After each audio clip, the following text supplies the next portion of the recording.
Hello दोस्तों। तो आज हम आप सबको बताने वाले हैं DLED द्वितीय सेमेस्टर अध्याय 5 बहुविकल्पीय प्रश्न। तो देखिए यहाँ पर पहला बहुविकल्पीय प्रश्न क्या है।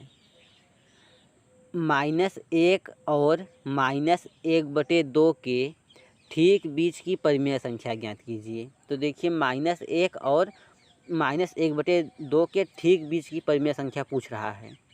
तो इसमें ऑप्शन में क्या क्या है, -1/2 -1, यहाँ पर देखिए है 1/2 बी वाला, सी है -3/4 और डी है 3/4। तो देखिए इसको कैसे सॉल्व करेंगे।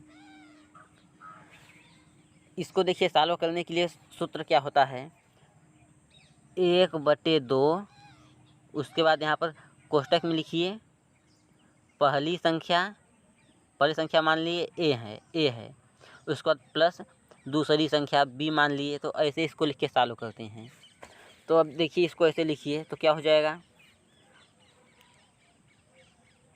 यहाँ पर लिखिए 1/2, उसके बाद यहाँ पर कोष्टक में लिखिए -1 और उसके बाद जब प्लस यहाँ पर करेंगे 1/2 करेंगे। ऐसे देखिए इसको लिखेंगे। अब इसके बाद क्या लिखेंगे, यहाँ पर 1/2 लिखिए और यहाँ देखिए ये माइनस है और यहाँ पर ये प्लस है। तो माइनस और प्लस क्या हो जाएगा, माइनस हो जाएगा। तो ये माइनस हो जाएगा यहाँ पर। तो यहाँ पर देखिए नीचे फिर से इसको, तो क्या लिखेंगे अब -1, उसके बाद -1/2 लिखेंगे इसको। तो अब जब इसको और आगे सॉल्व करेंगे तो क्या हो जाएगा, देखिए 1/2, उसके बाद अब इस 2 का गुणा जब यहाँ 1 में करेंगे तो 2 का पहाड़ा एक बार पढ़ेंगे तो 2 होगा। तो लिखिए -2, क्योंकि ये जो है माइनस में है इसलिए, और यहाँ पर -1 है तो लिखिए -1।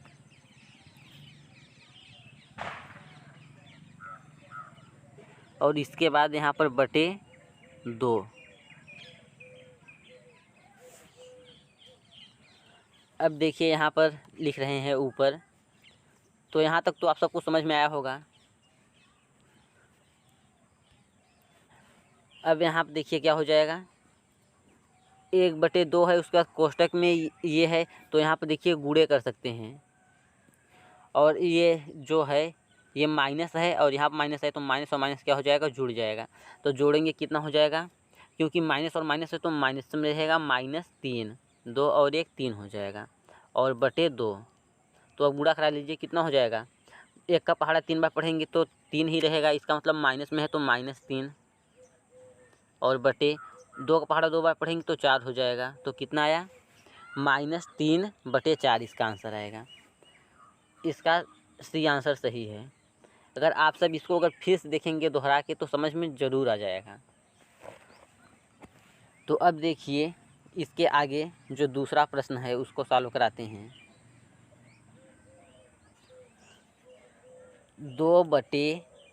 देखिए यहाँ पर परिमेय संख्याओं 2/7 और 3/4 के बीच की स्थित परिमेय संख्या ज्ञात कीजिए। इसका मतलब 2/7 और 3/4 के बीच में जो परिमेय संख्या है उसको ज्ञात करना है। तो देखिए यहाँ पर लिखिए, लिखिए क्या है, इसका फार्मूला क्या होता है, 1/2 होता है, उसके बाद कोष्टक में पहली संख्या क्या है 2/7 है, उसके बाद प्लस दूसरी संख्या क्या है 3/4। तो यहाँ पर लिखिए 3/4। अब इसको करिए तो क्या हो जाएगा, 1/2 और इस 4 का पहाड़ा 2 बार पढ़ेंगे तो कितना हो जाएगा 8। यहाँ पर लिखिए 8 प्लस 7 का पहाड़ा 3 बार पढ़ेंगे तो 21/28 हो जाएगा।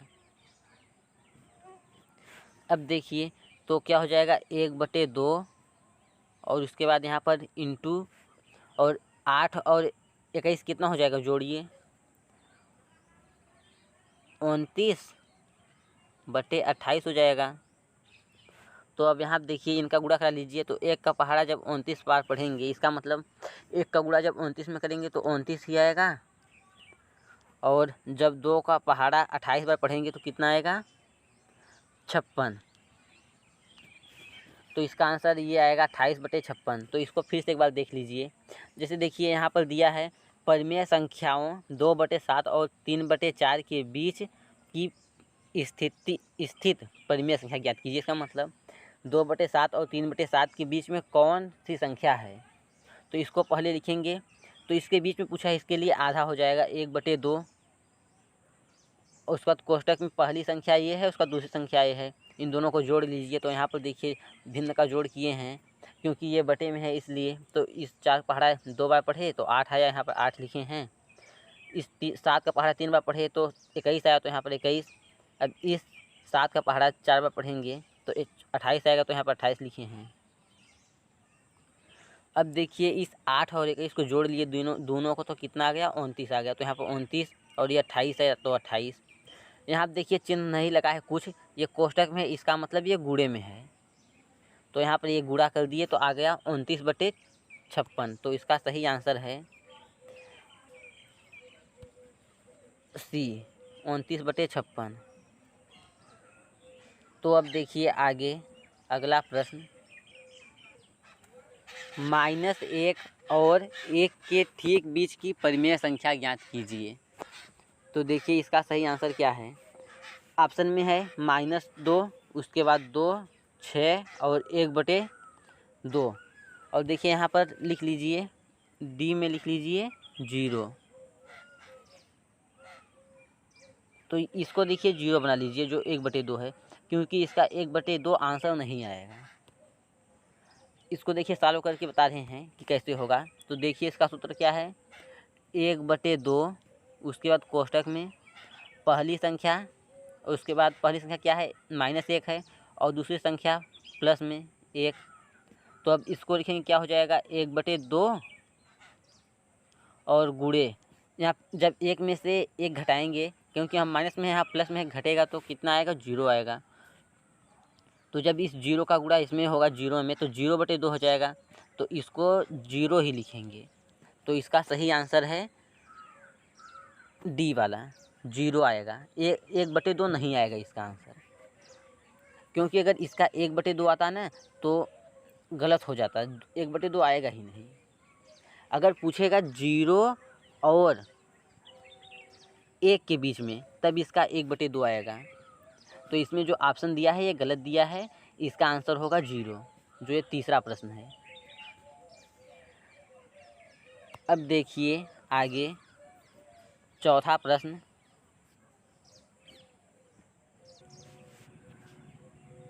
चौथा देखिए, -1/3 और 1/2 के मध्य एक परिमेय संख्या ज्ञात कीजिए। तो ज्ञात कीजिए, देखिए -1/3 और 1/2 के बीच ज्ञात करना है। तो फार्मूला क्या होता है, 1/2, उसके बाद कोष्टक में पहली संख्या क्या है, -1/3 है, उसके बाद प्लस दूसरी संख्या क्या है, 1/2 है। तो अब इसको सॉल्व कर लीजिए, आ जाएगा। तो क्या हो जाएगा, यहाँ पर लिखिए 1/2। अब देखिए इस 2 का पहाड़ा इस एक बार पढ़ेंगे, क्योंकि यहाँ माइनस में है तो माइनस में ही आएगा।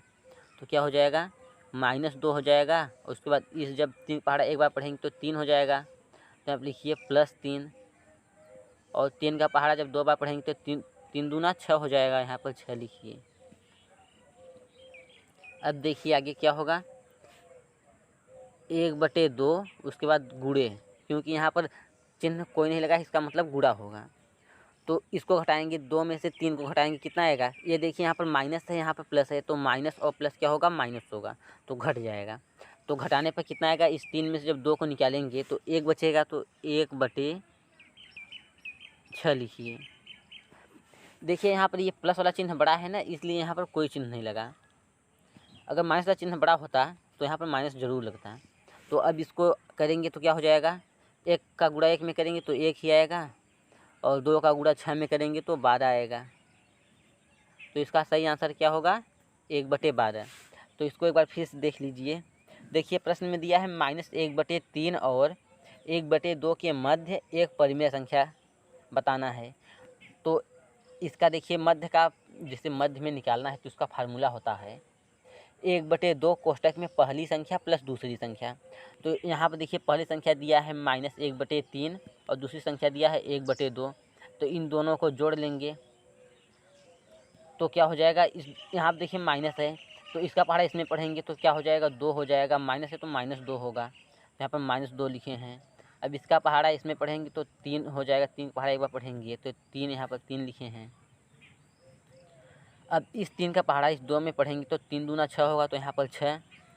अब देखिए यहाँ पर ये माइनस है, प्लस है, माइनस और प्लस क्या होगा, माइनस हो जाएगा, तो घट जाएगा। घटाने पर कितना आ गया, 3 में से 2 गया तो 1 बचा, तो यहाँ पर 1 लिखे हैं। और प्लस वाला चिन्ह बड़ा है इसलिए यहाँ पर चिन्ह नहीं लगाए हैं। तो अब इस 1 का पहाड़ा एक बार पढ़ लिए, उसके बाद 2 का पहाड़ा 6 बार पढ़ लिए, तो यहाँ पर आ गया 1/12। तो देखिए इसका सही आंसर है डी, 1/12। तो अब आगे देखिए अगला प्रश्न, संख्या -19/29 का गुणात्मक प्रतिलोम होगा। इसका मतलब इसमें कितना का गुणा कराएं कि 0 हो जाए, यही होता है गुणात्मक प्रतिलोम। 0 नहीं 1 हो जाए, इस मतलब जो संख्या है उसमें कितना का गुणा कराएं कि वो 1 हो जाए, यही होता है गुणात्मक प्रतिलोम। तो देखिए इसका गुणात्मक प्रतिलोम क्या होगा, माइनस कितना है 29 -19/29 है ना। तो देखिए इसमें कितना का गुणा कराएंगे कि 1 हो जाएगा, बताइए।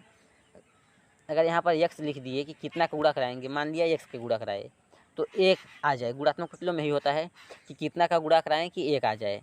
तो यहाँ पर देखिए ये अगर x बराबर करेंगे तो ये ऊपर हो जाएगा, तो हो जाएगा 29 बटे, तो ये नीचे आ जाएगा, तो यहाँ पर क्या हो जाएगा 19। और माइनस रहेगा तो यहाँ पर माइनस लगा देंगे, नीचे माइनस आएगा तो इसको ऊपर माइनस कर सकते हैं ना। तो यहाँ पर ये माइनस हो जाएगा, -29/19 आएगा इसका आंसर। ये जो डी है सही है। तो गुणात्मक प्रतिलोम इसका क्या होगा, -29/19 होगा, क्योंकि ये है -19/29 का गुणात्मक प्रतिलोम पूछा है, तो इसका होगा -29/19 होगा। अब देखिए छठवां प्रश्न, संख्या 30/278 का योज्य प्रतिलोम होगा। तो योज्य प्रतिलोम क्या होता है कि कोई संख्या उसमें कितना जोड़ें कि वो 0 आ जाए। तो कितना जोड़ेंगे 0 आ जाएगा, बताइए। यहाँ पर क्या है, 30/278 है, इसमें बताइए कितना जोड़ेंगे कि 0 आ जाएगा। कितना जोड़ें कि यहाँ पर 0 आ जाए, यही है योज्य प्रतिलोम का मतलब होता है कि कितना जोड़ें कि 0 आ जाए। तो जब यहाँ पर x बराबर करेंगे तो क्या हो जाएगा, जब इसको ये जो है इस पूरे संख्या को इस साइड ले जाएंगे तो क्या हो जाएगा, माइनस हो जाएगा। तो यहाँ पर -30/278 होगा। ये जो संख्या है 30/278, इसका योज्य प्रतिलोम होगा -30/278 होगा। योज्य प्रतिलोम का मतलब उल्टा, विपरीत, कि जो संख्या है उसी का विपरीत। जैसे अगर 6 है तो 6 का विपरीत क्या होगा, -6 होगा, यही है योज्य प्रतिलोम। तो अब देखिए ये आप सबको समझ में आया होगा योज्य प्रतिलोम किसे कहते हैं, कि जो संख्या है वही संख्या होगा ऋणात्मक में, जो धनात्मक में है वो ऋणात्मक में होगा। इसका मतलब जो प्लस में है वो माइनस में होगा और जो माइनस में है वो प्लस में होगा। अगर -6 कहेंगे, -6 का योज्य प्रतिलोम, तो उसका हो जाएगा +6। तो अब देखिए सातवां प्रश्न,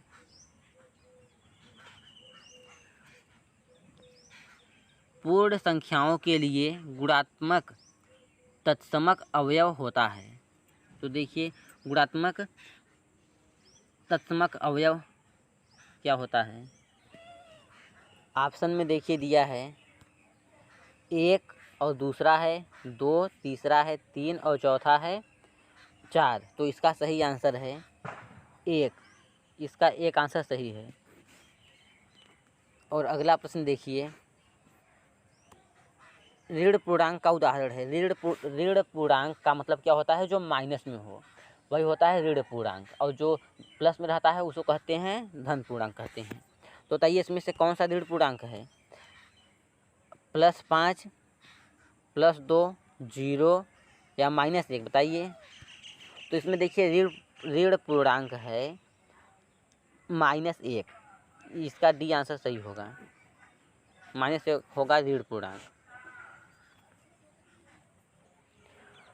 पूर्णांक संख्याओं में सबसे छोटी धन पूर्णांक संख्या है। तो बताइए पूर्णांक संख्या में सबसे छोटी धन पूर्णांक संख्या क्या है? 2, 0, 1 और 9। तो देखिए इसका सही आंसर होगा 1। 1 जो है ये सबसे छोटा धन पूर्णांक है। अब देखिए अगला प्रश्न, निम्न में परिमेय संख्या है। बताइए परिमेय संख्या किसे कहते हैं? जिसे P/Q के रूप में लिखते हैं उसी को परिमेय संख्या कहते हैं। तो बताइए इसका कौन सा आंसर सही होगा? 0, 8, P/Q, उसके बाद इनमें से कोई नहीं। तो इसका देखिए सही आंसर होगा P/Q, इसका सही आंसर है C, P/Q। अब देखिए अगला प्रश्न, 2 ऋणात्मक पूर्णांकों का गुणनफल सदैव होता है। तो देखिए जब 2 ऋणात्मक पूर्णांक हैं तो उनका गुणनफल क्या होगा? जैसे -a और -a है तो इसका गुणा करेंगे तो क्या हो जाएगा? माइनस और माइनस क्या होगा? प्लस हो जाएगा a²। तो इसका मतलब माइनस और माइनस का गुणनफल क्या होता है? सदैव धनात्मक होता है। तो इसका ये डी वाला आंसर सही है, धनात्मक होगा। ऋणात्मक जब दोनों हैं तो उनका गुणनफल धनात्मक होगा। तो अब देखिए लास्ट प्रश्न, यदि किसी बड़े धन पूर्णांक में से छोटा धन पूर्णांक घटाया जाता है तो हमें यह प्राप्त होता है। क्या प्राप्त होता है बताइए? ऑप्शन में है छोटा धन पूर्णांक, बड़ा धन पूर्णांक, छोटा ऋण पूर्णांक, बड़ा धन पूर्णांक। छोटा धन पूर्णांक इसका सही आंसर है, क्योंकि अगर जब कोई बड़ा धन पूर्णांक है, जैसे देखिए 18, उसमें से इससे छोटा धन पूर्णांक घटाया जाए, जैसे मान लो 6 ही घटाया जाए, दोनों धन पूर्णांक है तो घटाने पर क्या हो जाएगा? ये 12 हो जाएगा, जो कि ये प्लस में है। इसका मतलब छोटा धन पूर्णांक होगा इसका आंसर। तो इसका ये ए वाला आंसर सही है। तो देखिए यहाँ पर बहुविकल्पीय प्रश्न समाप्त होता है। ये देखिए 5वां चैप्टर का था। तो अब इसके बाद अति लघु उत्तरीय प्रश्न बताएंगे आप सबको। तो आज के लिए इतना ही। Thank you.